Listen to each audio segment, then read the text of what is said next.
महर्षि पुलस्त्य जी के अंदर इतना तेज था कि उनकी तरफ देखना कठिन जान पड़ता था।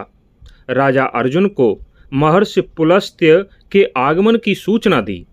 जब राजा को यह पता चला कि पुलस्त्य जी उसके यहाँ पधारे हैं, तब राजा अर्जुन स्वयं उनकी अगवानी के लिए आया। उनके चरण स्पर्श कर पूरे सम्मान के साथ उन्हें अंदर ले गया। राजा अर्जुन ने पुलस्त्य ऋषि के आगमन का कारण पूछते हुए कहा, हे देव, यह राज्य, स्त्री पुरुष, हम सब लोग आप ही के हैं। आप आज्ञा दीजिए, हम आपकी क्या सेवा करें। तब पुलस्त्य ऋषि ने राजा अर्जुन का कुशल समाचार पूछकर इस प्रकार कहा, हे मनोहर मुख वाले कमल नयन नरेश, तुम्हारे बल और पराक्रम की कहीं तुलना नहीं है, क्योंकि तुमने मेरे पौत्र दशग्रीव को भी जीत लिया है। मेरे पौत्र के भय से वायु और समुद्र अपनी चंचलता छोड़कर उसकी सेवा में उपस्थित हो जाते हैं।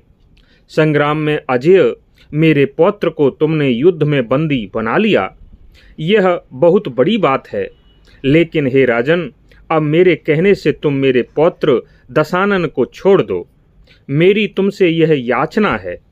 पुलस्त्य ऋषि के ऐसे वचन सुनकर और उनके वचनों को आज्ञा मानकर राजा अर्जुन ने बिना देरी किए राक्षस राज रावण को बंधन से मुक्त कर दिया। इतना ही नहीं, अर्जुन ने रावण को बंधन मुक्त करने के साथ साथ दिव्य आभूषण, माला, वस्त्र आदि भी भेंट किए।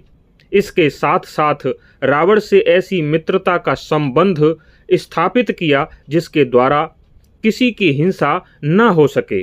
अर्थात उन दोनों ने यह प्रतिज्ञा की कि हम लोग अपनी मैत्री का उपयोग दूसरे प्राणियों की हिंसा में नहीं करेंगे। रावण को बंधन मुक्त हुआ देखकर ऋषि पुलस्त्य ने उसे हृदय से लगा लिया, लेकिन रावण पराजय के कारण लज्जित दिखाई दे रहा था।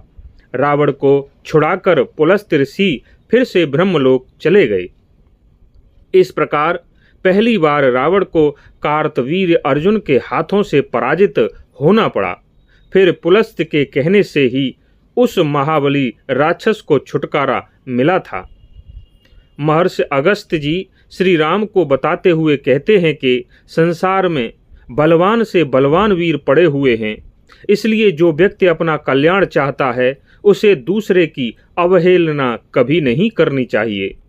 इस प्रकार सहस्रबाहु अर्जुन से मित्रता कर रावण पुनः घमंड से भरकर सारी पृथ्वी पर विचरने लगा और अन्य राजाओं का संहार करने लगा। फिर आगे क्या हुआ यह हम अगले वीडियो में बताएंगे। तब तक के लिए धन्यवाद।